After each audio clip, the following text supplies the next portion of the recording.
All right. I guess let's just get it out of the way. Ooh! Get the oohs out of our system. I'm joined by two returning guests. Let's just do quick intros. Starting with you, Rick. Hi, my name is Rick. Rip Carnage on Twitter, and I do some stuff on YouTube, and it's cool. You check it out. Such minutia. And Youngie. Hi, I'm Young E. Young, like what we all feel in our hearts every day, and then E. The noise we make when we look in the mirror and realize we're not so young.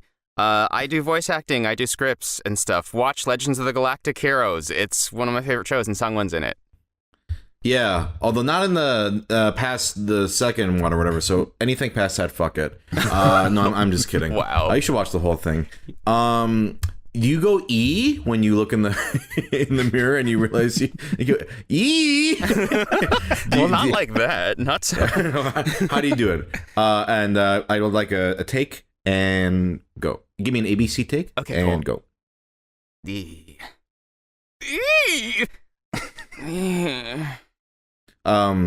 Do I have the I part? would like maybe a more honest, more filmic take. I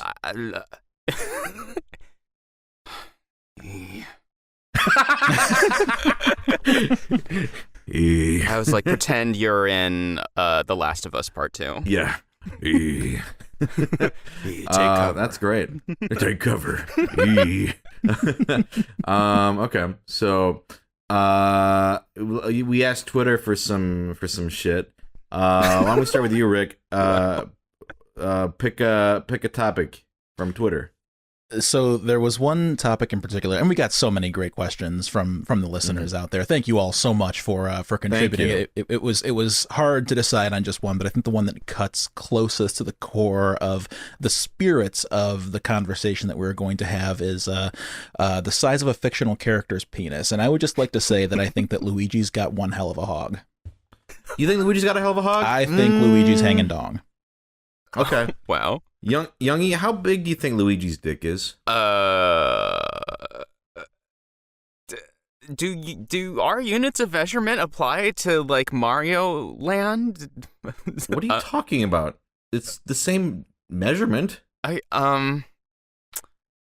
Do you think space works differently in the Mario universe? I mean, after seeing New Donk City, like, we know that the proportions on Mario are different from regular humans, right?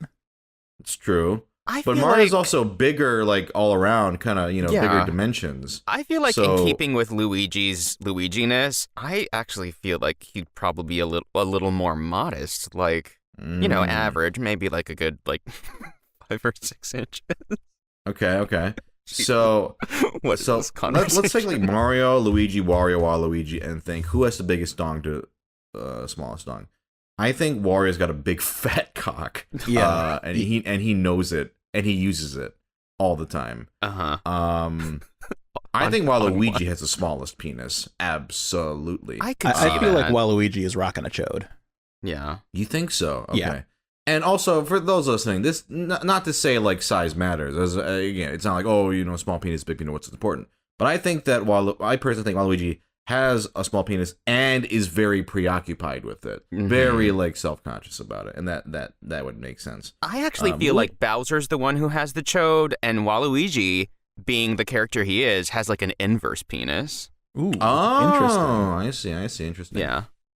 I think Mario's just like pretty good dong. You know what I mean? Just like you look. Yeah. That's a good chubby dong. I think Luigi's is like average.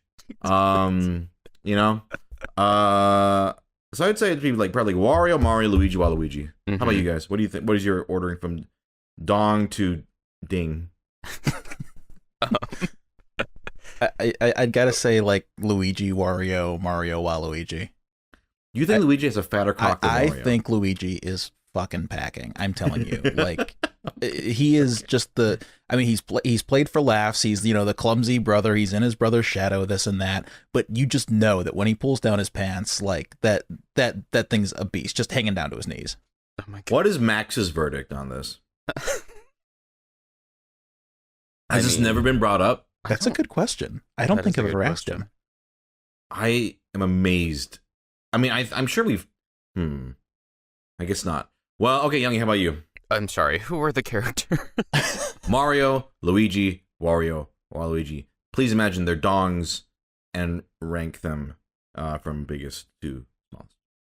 So, I feel like biggest is probably Wario.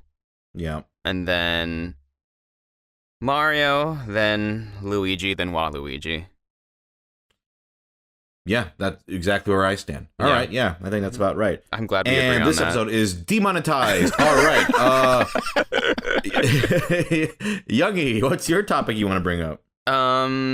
Suha brought up a great question. She wanted to hear our favorite regional or municipal, if your city has any, because that's how Suha talks.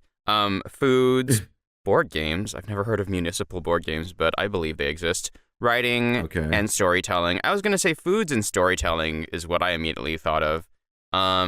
Foods. Favorite regional board games? I feel like the question was... I think that's only applying to the foods part. Yeah, regional foods, board games, writing and storytelling. I love regional storytelling. That's like, a thing. oh man, well, that's a the thing, storytelling on the East Coast is so much louder. I mean, honey, we got Broadway, we got Shakespeare in the Park. That's what I was going to talk about. That's true. Yeah. Okay, well, let me break it down. Best favorite regional foods. Mm-hmm. Either of you got one off the bat? I mean, where I'm from, it's all Slavic foods. I mean, it's a very, very deep traditional Polish community. So lots of, pierogi and kielbasa and whatnot. And so I've always just had a love for it. Punchki's big there? Yes. Oh, yeah, absolutely. Yeah. Yeah, Michigan, since it's right next to, shares a lot of that too. Yeah, Punchkis were big. What are Punchkis? I think Punchkis are huge. Like they're almost like donuts, kind of, but like how do you spell it? Like peas. It uses a couple of non-English. Oh, letters. I found it. Okay. Yeah, it's like a fried dough food. Yeah, it's like a fried dough. Polish donuts. But are they Punchkis? I mean, they might be Punchkis. Whatever. Punchki. I say Puchki. Yeah. They are, they're like big old Polish donuts. Mm-hmm. They're usually filled with kind of some kind of jelly or jam, and they're good. Okay, kielbasa is good. I like pierogi. Let's see. How about you, Youngie? We're known for bagels, we're known for pizza, but as you know, I've been contemplating a move across the country, and see if that ever happens. But okay. Oh my goodness. But I know what I would miss, and what a lot of my friends who've already made the move miss the most are just good old fashioned bodega bacon, egg, and cheeses, or egg and cheeses, depending on your dietary habits. Sure. Yeah. Yeah, I've never had one. I've had like a New York bagel, and they're great, and I've had New York pizza, delicious. But I have not had the famed bodega sandwich. I hear they're good. It's I unpretentious. also don't think I've had a New York hot satisfying. dog either. Would you say New York hot dog is worth getting? It's worth trying, but it's not something that I particularly crave. It's not a mind-blowing. No, I feel like Chicago has that on us in terms of, dirty water dogs. Got it. Okay. For me, let's see, regional foods around here. I mean, the Mexican food is fantastic. K-Town's food is just phenomenal. Youngie, we did not go to Soban, correct? No, but I think about it every so often. That name is tattooed into my brain. Yeah, I mean, Soban is just my favorite restaurant. Their fucking braised cod. Oh my god, it's just so good. So I would I've been doing a lot of the things on the Jonathan Gold list, and oh man, a lot of the Korean stuff has just been phenomenal. In terms of like hot dogs, I do love a danger dog. If you're familiar with what that is. I've heard that term, but refresh my memory. Danger dogs are just like your classic, like, hey, those bacon wrapped, like. Oh yeah. You find them like, I always associate it with what's that theater that I watch musicals at? I don't remember the name, but they always have a danger dog cart. It's just wrapped in bacon, deep fried, topped with like, cheese and jalapenos and shit. It's good shit. My association with that is Hatsune Miku. Yeah. Because she did like a Toyota Corolla commercial. There was a campaign a few years back where they featured her, and like there was some weird B-roll or fake B-roll that they had in the campaign where she was like, "Oh, I love bacon wrapped hot dogs" in Japanese, and I was like, "Oh, that's so specific." Yeah, I mean, I love bacon wrapped hot dogs. They're great. Do you object? No. Yeah, Rick, do you object? I don't think I've ever had one. A bacon wrapped hot dog? They're pretty fucking good. Do you like amazing. bacon? I do, and I like hot dogs, so. Well, I would recommend you try it. Board games next. Rick, favorite board game? You know, my favorite board game, I'm sure I've said it before the couple times that I've been on the podcast, but I still think Viticulture is in my top. It's been rekindled. You guys go crazy for that. It's been rekindled for me lately because it was added to Board Game Arena. So like all of my friends, all of our friends have been getting into it. And for a while there, it was like every 3 weeks we were making an appointment to play Viticulture together. And I just found out that there is a cooperative expansion coming out called Viticulture World. So I'm really excited about that. Nice.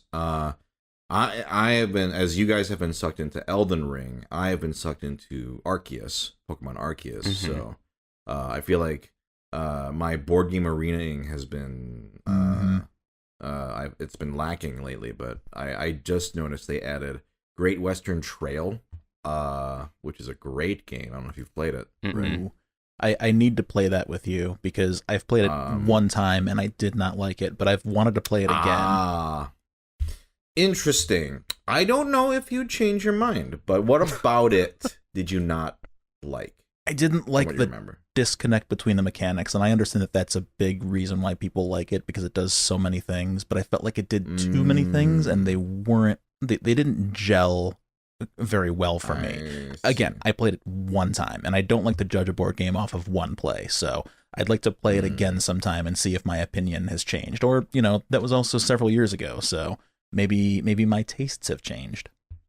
I'd be curious, because I mean, it also a lot of a board game can really depend on the experience, even outside of the rules. Like depending on who you're playing with, or maybe like learning the rules was really frustrating, or like something like there can be different factors that can totally affect your enjoyment of it. And that's a great point actually, because I remember playing Great Western Trail and kind of struggling to grok all of the mechanics and how they kind of fit together. And by the time that I was finally getting the hang of it, I was like, floundering and going nowhere. And so it kind of made me enjoy it less. But sometime we need to get on that together because I'd love to play it with you.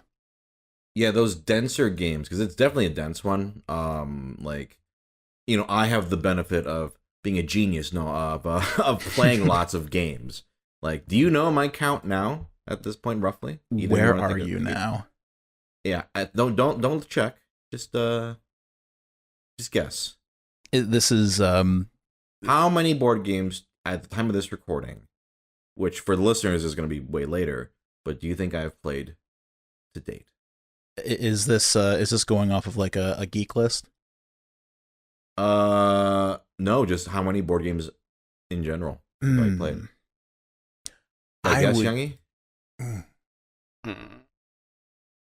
I would guess anywhere between 1,000 and 1,500.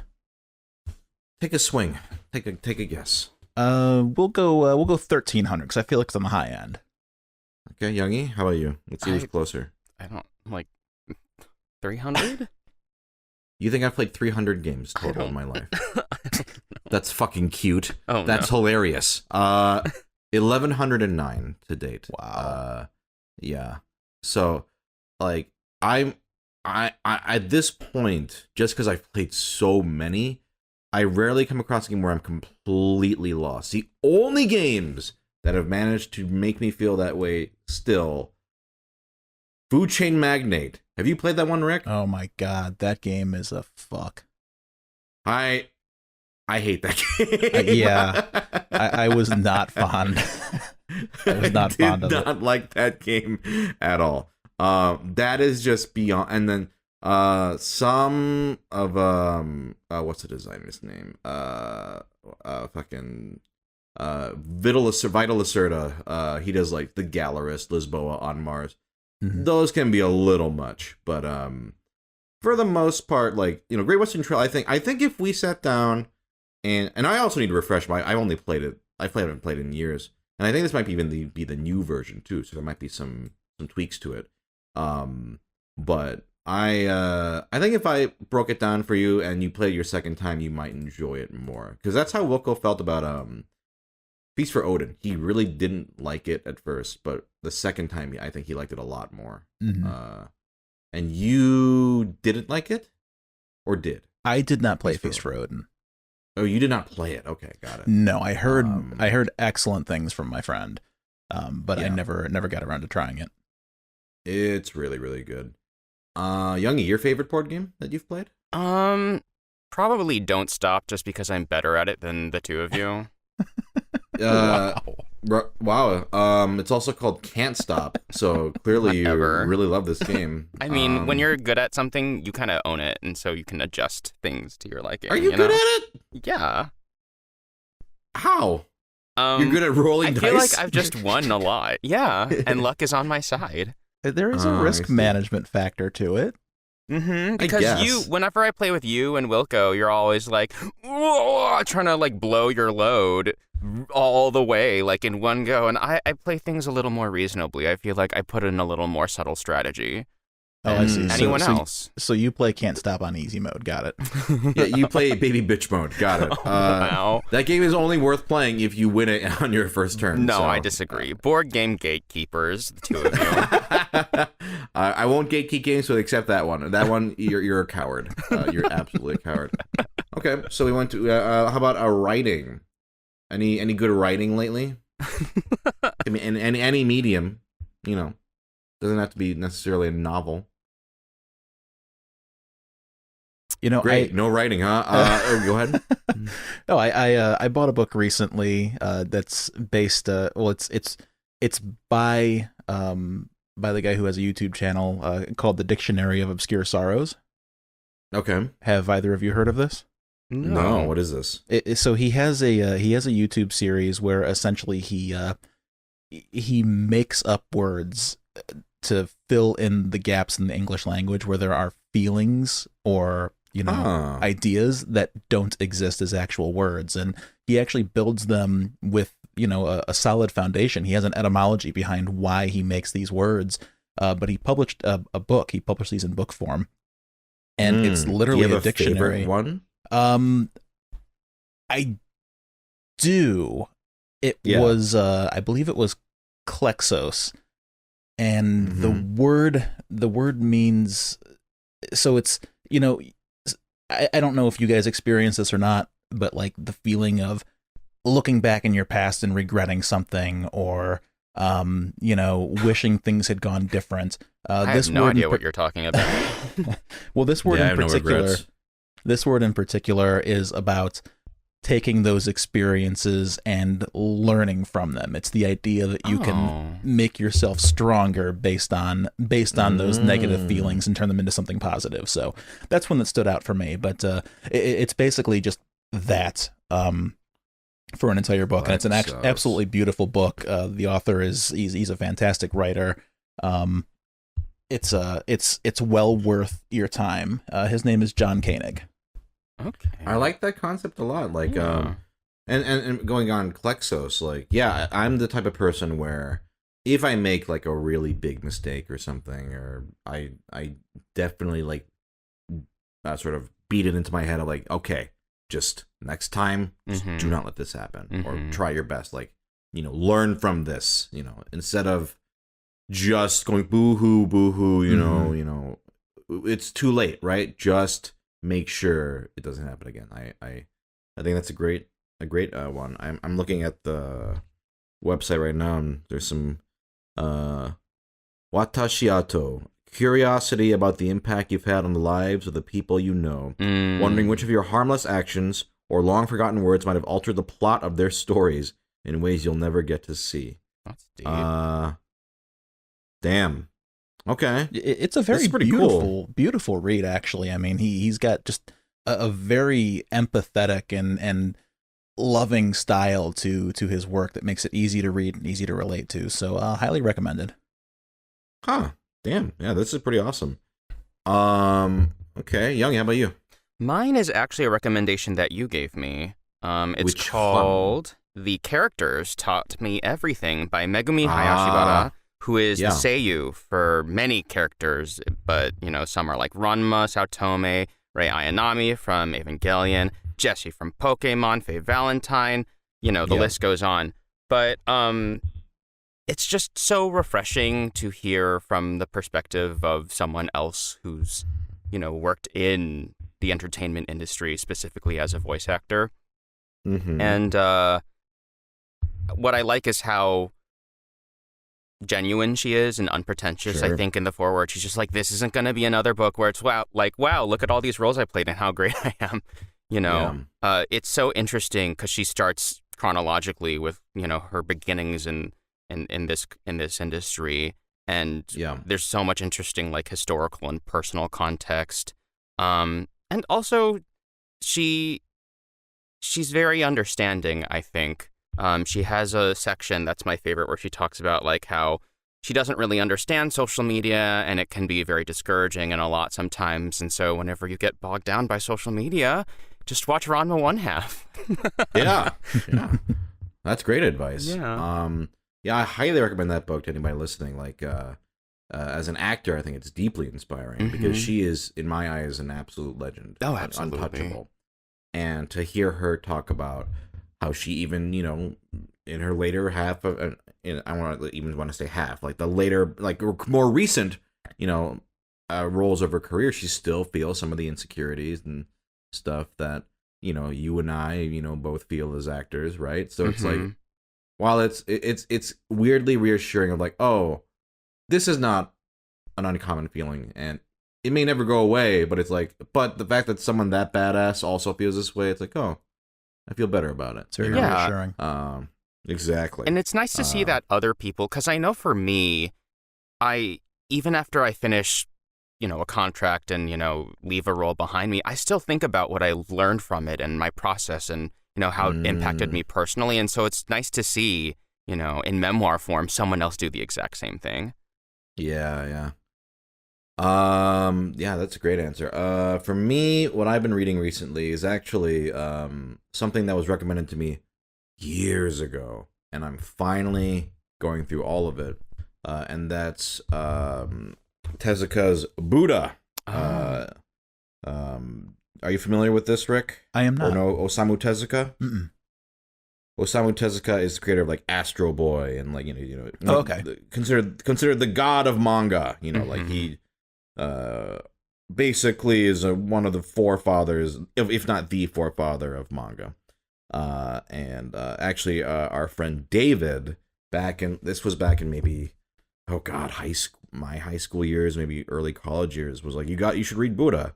And I read the first volume, but never went past it because manga was expensive. I mean, it's still expensive. And it's pretty dense, too. It's dense, too. Like, I was like, I can't... It's like 8 big omnibuses or whatever. Yeah. So I read the first omnibus. I enjoyed it, but I never continued it. And then now, like, God, maybe 20 years later or something, or maybe not 20 years, but maybe 15 years later, I'm like, you know what? Let's read it. So I'm about more than halfway through, and I don't know if have either of you ever read a Tezuka work at all? I have not. I'm ashamed to say the only Tezuka I've seen is his, like, anthro art. Okay. His furry porn. His furry porn, got it. Yeah. Tezuka, I had read some Blackjack before, and I think I read one other thing. I forget what. But Tezuka has this really interesting, at least in this work, I'm sure some of his other works differ. Because, you know, I think what's amazing about him is that his work covered such a wide spectrum of age, like, audiences. Like, you know, Astro Boy is classic kids manga, right? Like, but then he wrote stuff that was strictly for adults, like very like, and I haven't read some of that stuff yet. Buddha, I feel like, is kind of, it's a serious work, because it's about the life of, you know, of Buddha, right? You know, how he became the Buddha. But it's still drawn in his cartoony style, and can like, and it has like fourth wall breaking gags and like just like really silly, like, you know, characters will bounce off the panels, like, you know, break through panels. They'll do like stuff you would think about like in a very silly cartoon or comic, but then it has some of the most emotionally raw, like devastating, like sometimes violent or emotionally destroying moments. I'm like, wow, like he is truly like a master. Like this, I think, showcases everything he's good at. He's really good at comedy stuff. Really good. Like his art is so endearing and charming, but like he doesn't pull punches. Like there's like really haunting, really, you know, just emotional moments that are captured within his style and storytelling. It's so yeah. David, if you're listening, I finally I was gonna tell you when I finished, but if you're listening to this and I haven't finished it by then, I'm reading it. So thanks for that recommendation 20 years ago or whatever. That sounds wonderful. I think I'll look into that because it sounds like the kind of shit that's right up my alley. Yeah, it's really good. I've just been sort of devouring that. I always have some manga or something I'm reading through while I'm taking a shit, because I gotta have something. I'm the type. Are you either of you? Let's get into shit. When you take a shit, do you need entertainment, or do you just focus on the shitting? Oh no, I there has to be something else going on during the shitting. And what is that? Is it a book? Is it a game? What are you doing? For the past 96 days, it's been Wordle. Ah, wait. So you only shit once a day? Yeah. It's only for Wordle that length? Morning routine. Yeah, it's I can't get out my morning deuce. I can't drop the kids off at school until I find that sweet 5-letter word. Lord. So your body's like clockwork. It's like ding, Wordle shit time, and then you just do that. Yeah, I mean it's more like wake up in the morning and yeah, morning routine. But that's when I have been doing my Wordle, and so far it's working out well for me because as of this recording, I am 96 days in a row with a 100% win streak. Ooh, hey, flex. How about you, Youngie? What do you mean? How about me? When you shit, do you do anything while you're shitting? Oh my gosh, I can't believe you're flirting with me on this podcast. What if my Anne-Marie hears goodness. this? I feel like I multitask. I mean, to be honest, I just take my phone with me and then, you know, but for me, it's like in and out. I don't know. I get like work done, which is unfortunate. Oh, ooh, hashtag working. Okay, cool. No time for reading or playing a phone game or something. No. Do you refer to your bathroom as the Wordle. booth? Oh Yeah, my do you? goodness, that would be I mean, I sweat in both rooms sometimes, so. Yeah, for me, it's always a book. And I also get this from my dad. My dad also, he does it way longer than me. He'll take like, he's definitely like done and is just kind of reading. I do the same thing. It's like, for me, I think the perfect length is like a manga chapter. Like if I read one chapter, if I'm done with the shit and I got like a couple pages left, I'll just finish it off. Mm-hmm. It's a perfect place to stop, you know. Or sometimes our lights in this where we're currently living in this apartment, they are automatic. If you're not moving, they turn off. Mm-hmm. So I know I've taken too long if it just the lights are off. I'm like, oh, okay, All right, gotta get out. yeah, gotta get out. Yeah, I usually have some kind of book. It's been the best way to get through a whole bunch of manga and books I've been wanting to read lately. Okay. Okay, so writing, Suha, you've given us so much through this one tweet. Thank you. Storytelling, we kind of covered that, I guess. Well, Rick, yours wasn't really storytelling as it was just kind of good writing. Is there like a really good and I guess Youngie, no, it's like half and half, but any like good fiction lately that either of you have been experiencing? Well, I would like to close the loop on a conversation we had the last time I was on ProZD and Pals. Full circle. I have since picked up a variety of manga, and I was absolutely enchanted by this one. It's just a little thing, you've probably never heard of it. Fullmetal Alchemist. Yes. I've heard of it. Yeah, it's the first manga that I picked up and read, and I just devoured it. I could not stop buying. I was getting like the 3-in-1 omnibuses, and like nice. I could not buy them fast enough and get through them, and like I started passing them out to friends at work and like getting them into it as well. So it became kind of a book club among all of us, getting into it at the same time. And oh, that's so good. As for the storytelling, I'm not telling anybody who's listening to this anything that they don't already know, but it's just absolutely phenomenal. The pacing, the characters, the characterization, the story, like everything comes together so well. And it's kind of the same as what you described with Buddha. Like, you know, there's comical moments, and there's times whenever, you know, things are just like, you know, goofy slapstick, but then there's also those really like gut-wrenching, heart-wrenching scenes, and fuck Shoe Tucker, and it just kind of hits you. It kind of hits you from out of nowhere sometimes, and just really stuck with me. Like it's the one piece of fiction that I think in the past year that has stuck with me the hardest. So nice. Do you have a favorite character? I do. That would be I forget his rank. Armstrong. I think we talked about this. Yeah, Armstrong. Oh, yeah, he's pretty great. Also, probably my favorite as well. I loved Mustang as well and Hawkeye, but and also Olivier Armstrong. Yeah, I like Olivier as well, but Louis, is it Louis or Louis? Alex Louis Armstrong. Yeah, Alex Louis Armstrong. He just, every time that I would see him, I would just melt. Oh, so good. And without spoiling anything, you have like any favorite moment or something that like really hit you? You can be vague if it's like a big spoiler. I think Big Brother. God damn it, Brother. I think that part's hilarious. My favorite arc throughout it is understanding the antagonist from toward the beginning of the series and why they are doing the things they are doing. I think that just was it. I could kind of see where it was going, and I was so grateful that it paid off the way that I thought it would, because it just like, man, that was just so fucking cool. Yeah, never watched the 2003 anime. Just never watched that. That's the better one, though, isn't it? Rick, you will. I think maybe, did I say at some point I should tell you what actually happens in that?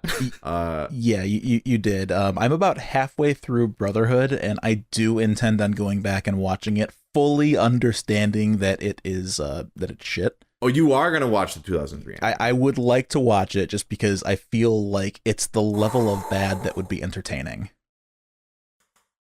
Or I don't even want to say... I don't even want to say bad, because I don't know that it's bad. I can't like prejudge it, but I've heard from you that there are some whack-ass decisions that were made throughout. It's fucking bad. Now, so you don't want to know any spoilers? No, please. Okay, got it. Oh my God. Well, I'm curious what your reaction will be. Not to say that show is without value, but oh my God, is it so bad in its decisions? I recall you telling me about Anne Marie's reaction to it. Yeah, just like, what? and you're lying. I'm like, no, it's and the fact that Wilco has only experienced that version, oh my God. Well, it's the definitive version, right? Youngie, I'm gonna fucking kill you. God. But I'm so glad. Yeah, because I remember, because you've read that now, you've read Vinland Saga. Anything else you've read that since then that you've really enjoyed? So I've read 2/3 of Vinland Saga. I'm through the first 2 arcs, and I just haven't started with I think volume 8 is the third arc. I haven't started there yet. But I've also picked up all of 20th Century Boys, and I finally got volume 2 in recently, and that was the last one that I was waiting for. So I was waiting for the whole series to be on my shelf before I started it. So Nice. I'm very excited for you to experience that. Youngie, you have any good stories lately? Yeah, I've been watching on Monday nights with Casey and Wilco and Pat, Tyler, and whoever else is around in your server. The old '90s Batman, the animated series, Yeah. and it's something that I do remember watching when I was like 5, 6 years old, but maybe not fully understanding everything that was going on, but just being intrigued by this whole dark world of Gotham. But recently I was listening to a podcast with Kevin Conroy as the guest, who, if you don't know, is the voice of Batman in that series. And, Sure. it was interesting hearing about his experience working on it as an actor at the time and, why he loved working on it. And so, watching the show now as an adult, it's like, oh, yeah, like, the choices that they made with the voice direction and casting and also, the art direction as well, if that's the right word for it. But, everything was painted on black. And it's like, oh, that's why everything was so ominous. And the tone, too. It's crazy to see something from your childhood and revisit it and realize it still holds up. Yeah. Yeah. Yeah, I mean, I loved that show as a kid. It really was like, I felt like I was like, should I be watching this? It's like so like dark, you know what I mean? It was a really truly mature, pretty groundbreaking series. Did you ever get into like Superman or Justice League, like the stuff in that same universe? No, for me it was like X-Men, the 90s X-Men. Oh yeah, I know you're really into that. Yeah, that was my thing. But what I really liked about Batman was, you kind of had like a villain of the week thing going on, but at the same time it was character-driven storytelling that, even if there wasn't necessarily always an ongoing plot, you kind of learned more about the world and about these characters and about Batman. Yeah. And, to your point, it really was like genuinely a groundbreaking show. It was the blueprint for a lot of animation today. For me, I don't really have a lot of patience for Western like superhero comics. But the one thing I do love is the DC animated universe. I love Batman the animated series. I would say this was a while ago now, but like maybe like 5 or 6 years ago, I sat down and I watched all of Justice League and Justice League Unlimited, which is the same universe, same writers, and it was great. I was like, wow, they really managed to tell like really interesting, mature stories, within this universe that normally, I think what helps with the cartoon is it's not like comics where you can just we'll just reboot it and just start over, right? Like there are stakes, there are when someone dies they're dead, like things like that. Like it was truly worth watching. So I've heard great things about Brave and the Bold as well. It's different tonally, but I've heard that's fun. I've also heard wonderful things about Young Justice. That's probably what I'll tackle next, I think. Yeah, I think Brave and the Bold is very different. That's like know your Adam West, like which is that's great too. I mean, I love my camp, so very silly, very fun. Young Justice, I haven't seen a ton, but that does seem like the sort of what do you call it? The kid, like the next generation. The modern take of what those were. But it's funny. There's I just saw on Twitter someone was talking about how when they were like studying voice acting, wanting to get into it professionally, it was Justice League that they were watching. Yeah. I mean, it's great voice acting as well. Also, I did not know, you brought this up in I did not know Kevin Conroy was gay. Yeah, I like. He's that's one awesome. One of our people. Yeah. Just I knew I don't think I knew that much about him other than like I know he did like did he help like firefighters, or he was a firefighter and then he helped like at 9/11. I heard about that story. But yeah, I could see that. The story that I had heard through this podcast interview that he was on was that I think he commuted from Connecticut to Grand Central for work and also for auditions and stuff. And he came out of Juilliard, the acting program there. And so when he was striking out to be an actor out of school, he almost passed on the audition for Batman. He was just like, what is this? Because it wasn't, voice acting for cartoons back then wasn't what it is today, as far as like, this is something viable or something that a lot of people get jazzed over. And so he did it, and he approached it in a very Shakespearean way. And I was like, like sometimes it really is just about going back to basics and understanding a character as opposed to the trappings of voice print or a style or, trying to be funny. It's just about telling the truth. I looked up what I was talking about. After 9/11, he participated in relief efforts, volunteering to cook for police and firefighters. And at one point, I guess they found out who he was, and they were like, "Do the Batman voice." So he did it, and they were all like really, really like happy and like cheered or whatever. And he was like very humbled by it. But I was like, man, what a cool fucking guy, right? Yeah, it's a great story. Now Suha has a last part of this.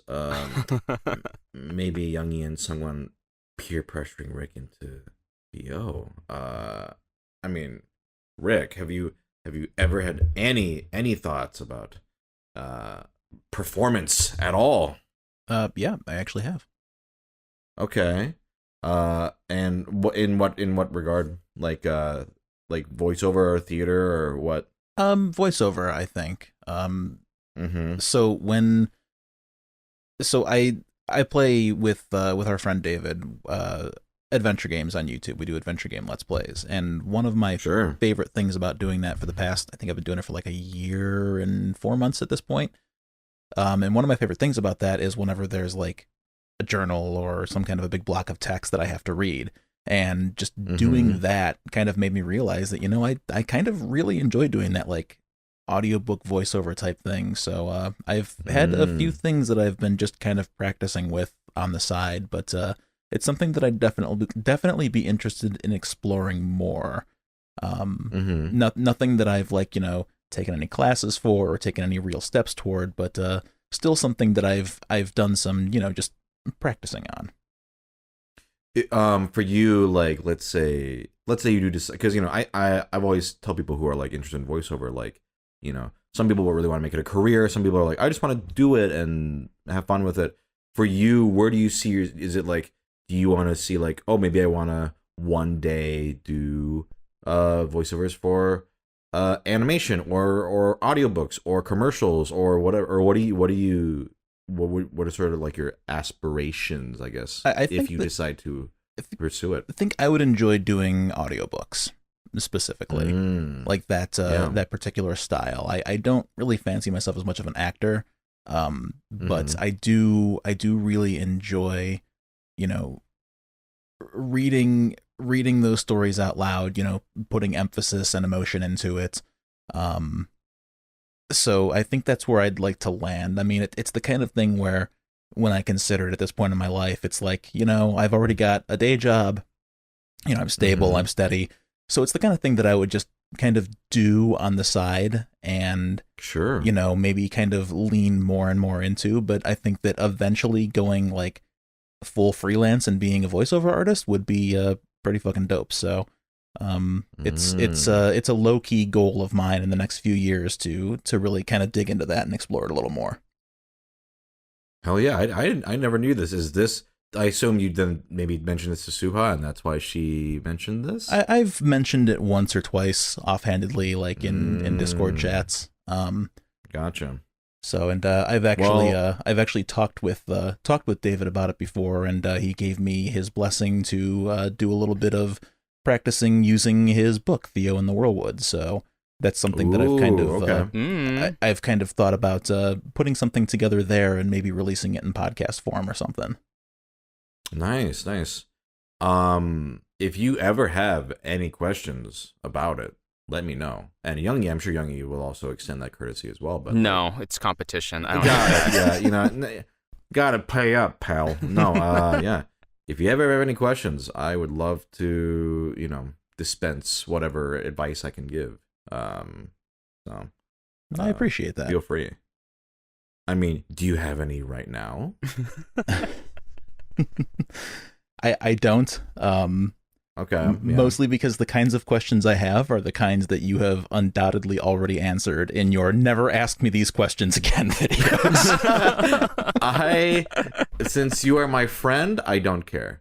Is there one? It's okay. Like I listen, I have infinite patience for friends and also earnest people. It's more so when people are just like, hey, I don't know how you do it. It's like, well, I guess I'll ask you this. This is kind of a direct question, but also kind of indirect. So I know that you in particular, like Youngie, I don't really know your origins with voice acting, but I know Sungwon that you really kind of got your start on Tumblr, just like grinding it out and like putting yourself out there and doing different, voice recordings and like dubs and everything.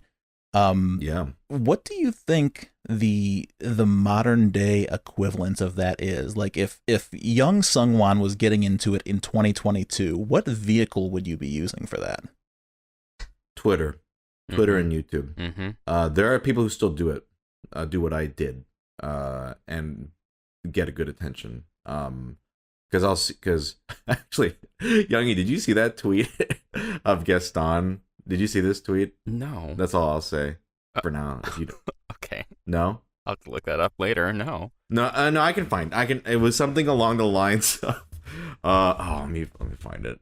I think somebody I know actually dubbed it as a joke. But it was along the lines of. What the fuck is it? Voice actor.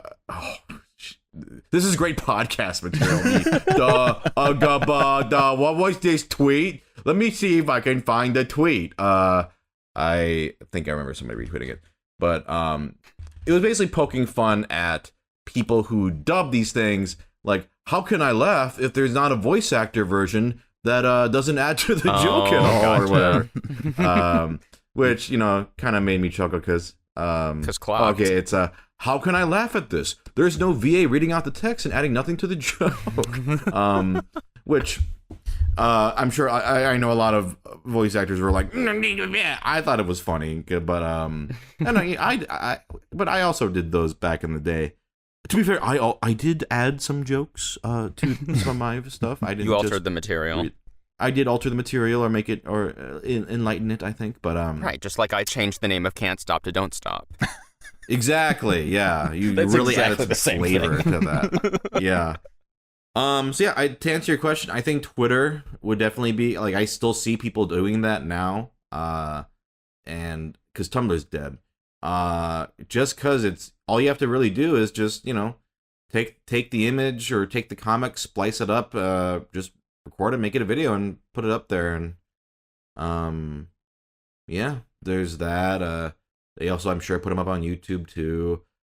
TikTok, but I don't understand TikTok. But I'm sure that's also a thing. I feel like I'm too old for TikTok. I am too old for TikTok. I can't do it. Like, it just doesn't make any sense to me. But yeah. So I would say, man, I'm like, I didn't know you had these aspirations. I'm like, I want to mold you. We don't have to. Mold you. I want to form you into. Maybe after that. Maybe after this, we'll talk more about it. Yeah. I'd love to talk to you more in a more private venue. Sure. But I would like to know on that, like, what is the Youngie Chang origin story? How did you get into this, Youngie? Oh goodness. I mean, I was always into anime and video games and cartoons and all that growing up, but I think from second year of high school on, like, it was my big aspiration to move to New York and do theater and stuff, right? And then I think during my journey with that, I was like, I think maybe in 2017, I was doing freelance, like, voice acting professionally, like, on and off. And then I think also somewhere in that stretch, I found, now defunct, thankfully, online forums where people would do amateur projects that were often unauthorized, shall we say. And that was kind of my practice. Right, yeah. But that was kind of my practice. And, from there, I would also do independent projects with, like, friends from Newgrounds if they had Flash animations. Remember Flash? Or games or something like that. Yeah. And from there, a lot of those people who came out of those platforms kind of went into the professional realm. And I would say especially right before the pandemic for me, that's when I really decided to go all in and be like, all right, let's pursue this. So I mean, Rick, did you know that at one point ages ago I thought Youngie was super intimidating? Can you imagine that? Really? Yeah, because so a lot of voice actors our age, it's like the exact same origin story. It's either from that forum that Youngie's talking about, or a little bit later there's the Tumblr class, like me and a bunch of people from Tumblr. mm-hmm. And I won't name names, but a lot of voice actors started either then or in Tumblr, like all around that area of like making stuff like online. Excuse me. And yeah, it was so hot. And yeah, I think at the there was a Youngie was very sassy. I was a bully. I was very mean back then. We had no interactions whatsoever. But I just knew who he was because there was a really popular comic dub at the time, and also he was putting out his covers. So yeah, he was a sassy, scary guy back then. Yeah. I was like, whoa, he's kind of a spicy boy, and how the tables have turned. Well, I mean, no. I was always a nice guy. People just needed to get to know me. Sure. Yeah. Yeah. No, I mean.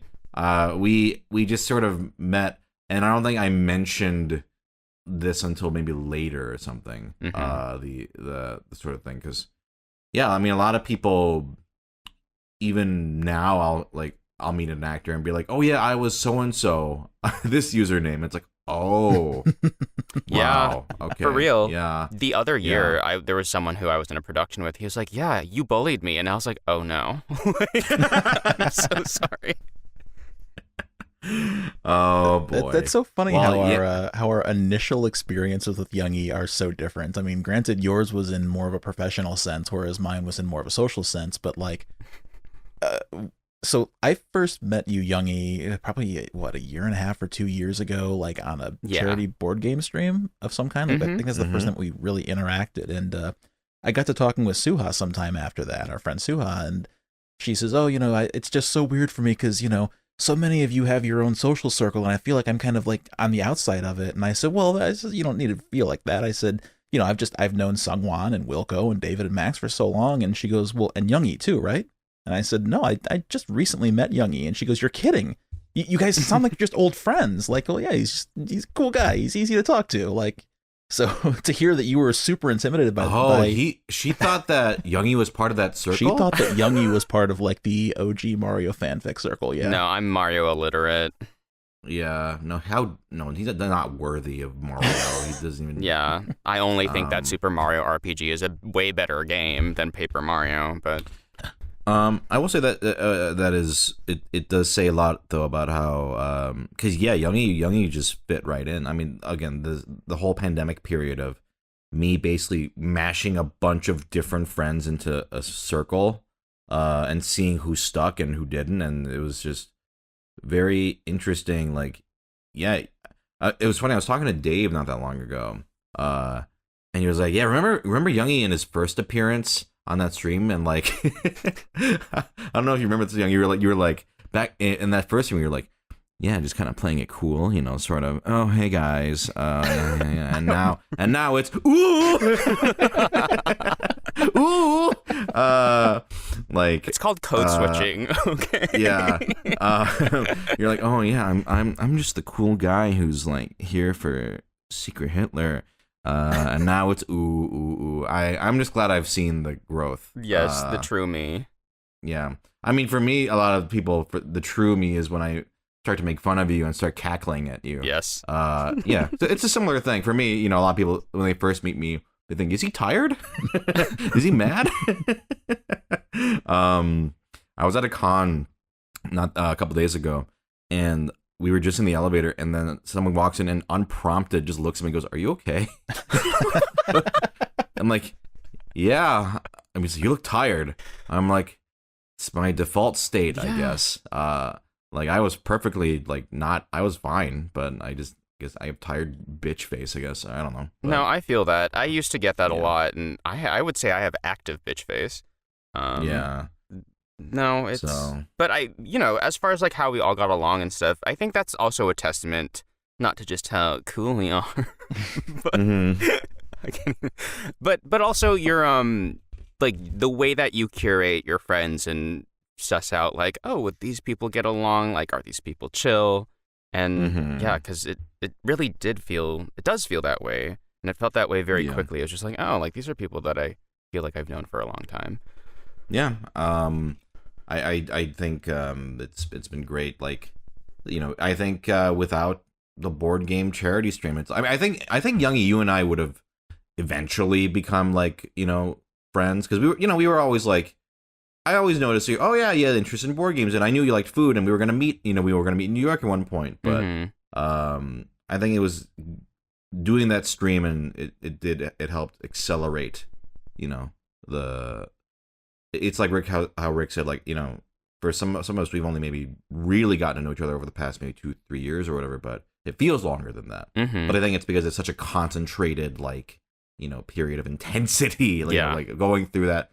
But that's something I really enjoy, that now we can have these, Discord calls, long, conversations. Like, I wasn't really having these prior, and I think that you just get to accelerate through social links, like, like in Persona.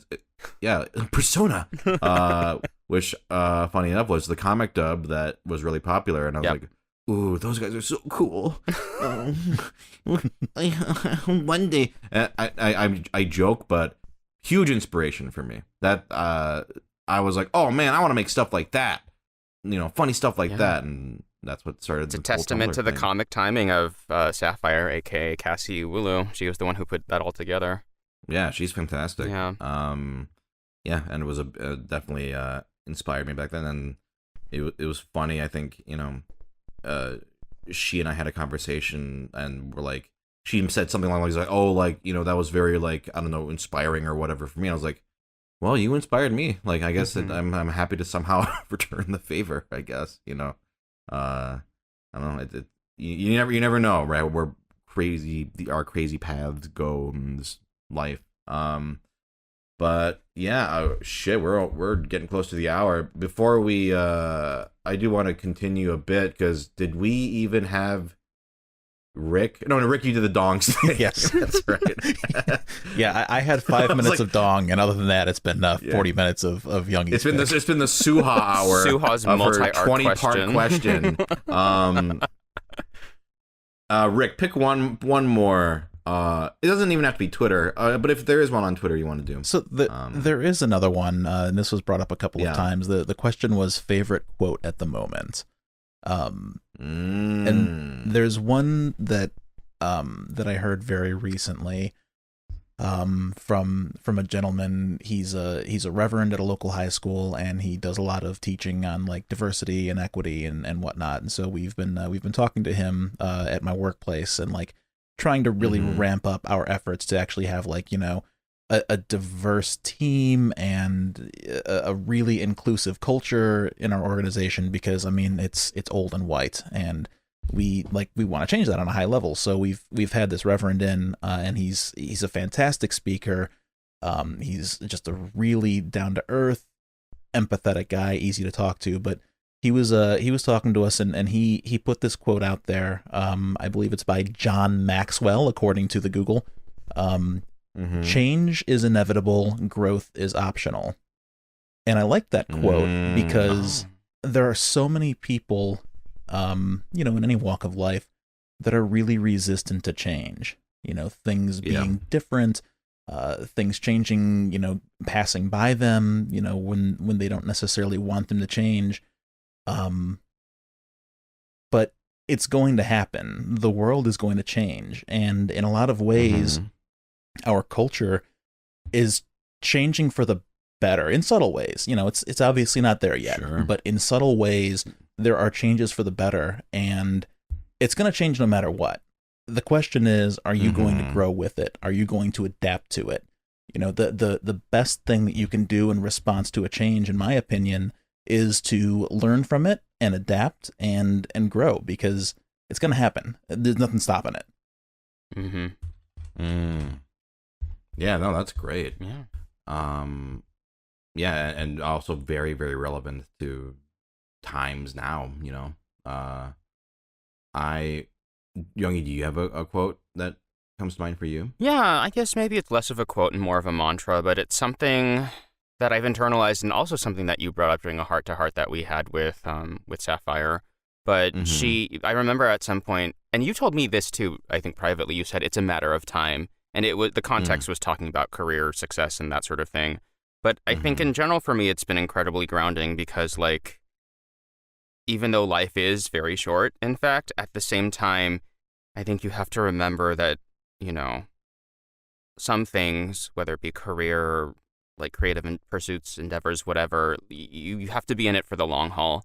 And so you have to be kind to yourself and patient with yourself, and just keep trucking along, and not and it's easier said than done, but you can't get overcome by like every little hurdle. You sort of have to keep your eyes on the horizon. So that's really good. Yeah. Yeah, I don't necessarily have a quote, but something that I recently watched Everything Everywhere All at Once, which is a fucking amazing movie. Young, you've already watched it, right? No, of course not. I'm a cultural traitor. Oh my! Wait, have you not seen it? I haven't seen Turning Red either. I just can't watch unrelatable films, you know? Oh my fucking... I just don't get it. I mean, you know, as a white guy, right? Like going back to watch Cars, like that's. I'm surprised you haven't seen it. You just haven't done it. You know how it is when you work in production. You get busy. You don't have time for anything. Yeah. Well, you should watch it. I'll watch it at some point. But go on. Well, I was gonna try to like reference a part, but now I'm like, maybe I shouldn't talk about it too much. But because if either of you've seen it, I think you should just watch it without knowing too much about it. But something that's been a nice sort of common thread in a lot of media, that is, I think, is very important, is the idea of just enjoying life for what it is. You know what I mean? Like, not putting too much stock in like only career. I say this a lot to people, like, you can't put everything in career. You can't put everything in one basket. Like, you know, you have to find fulfillment in all, you know, multiple areas of your life. And I think it's been nice to see that, you know, stuff over the years, instead of like the typical like, you can achieve all your dreams if you try hard. It's like, no, that's not true at all. You could try all your life and never achieve. Yep. But instead, what's important is finding value in what you did along the way. Did you enjoy it? Was it fun? Was it fulfilling? You know, whether it's work or whether it's play, like, did you have a good, you know, enjoyable life? I think that there's a lot of value in that, you know. It's too easy to get caught up in like, oh, but you know, what's like, and it's a deeper conversation to be had, you know, but you know, some people like really get like, well, but what about my purpose? And I don't know, for me, maybe I'm just like, just enjoy your fucking life, man. Exactly. You know, there's some very easy traps to fall into, like, you know, I won't be fulfilled unless I have a really important career, or, you know, I achieve my dreams, or even something like, you know, I need to have children and pass on my legacy. Like, you know, I'm 35, my wife is 39. Chances are pretty good at this point that we're just not going to have kids. And it's not that we haven't necessarily, you know, tried or wanted to. It's just, it hasn't been in the cards for us. And there's some days whenever that gives me, like, you know, a bit of like grief and consternation, knowing that like I don't have that next generation to raise and to come after me. But at the same time, like you say, you can find fulfillment in other things throughout life. It's not necessarily about what I pass on to my next generation, but, you know, what do I leave with my loved ones? What do I leave with the people who know me? It's not even what stamp do you put on the world, because, I mean, I'm never going to do anything that's going to change the world. but I am going to do things that leave an impression on my friends or on my family, or, just do a little bit of good. And that's, it's important to find that fulfillment in your daily life and just enjoying the things that matter to you. Yeah. I mean, Everything Ever All at Once, one of the big things about it is it's really about, and it may sound trite to people, but it's just how much kindness can you project in the world? How much positive, no one, like, in the grand scheme of things, we're all little specks, you know what I mean? Like, even the most famous person, most influential person in our lifetimes, I'm sorry, in the grand scheme, will mean nothing. But I think, like, but in terms of positive change, I think that has infinite ripples, you know what I mean? Like, and even if it didn't, it's just a good, nice thing, just, I think what you can leave behind is just kindness. And if you do that and, enjoy your life as you're doing it, I think that's the best thing you can do. Yeah, well, we started with dongs and got to this, but so going into hour 2 of the ProZD and Pals podcast, the question is, how much pussy does Link get? Question, oh no. Yeah. Link. Ooh, there's two trains of thought. Either complete virgin, like never ever, or Hello? Hello? Did we lose Hello? someone? Hello? Can you There hear me? you are. Hello? Now we hear you. Sorry, I was just saying he's either a complete virgin, or, I think he's a complete virgin. And that's not a bad thing. I just don't think he's ever had sex. I think the question is not how much does he get, but how much pussy, or rather bussy, does he give? Well, we'll leave you listeners on that very profound question. Before we head out, let us know where people can find you. We'll start with you, Rick. You can find me primarily on YouTube. My channel is Such Minutia. Do a adventure game Let's Play series that releases every Friday with our pal David, who you may have heard on this podcast before. Otherwise, you can find me on Twitter at @rip_carnage. And thank you very much for having me, Sungwon. This is always a very lovely time. My pleasure. Hey, Rick, can I be on the channel? You absolutely can. If you were interested, I would have you on in a heartbeat. Can we play a humongous entertainment game? We absolutely can. Okay.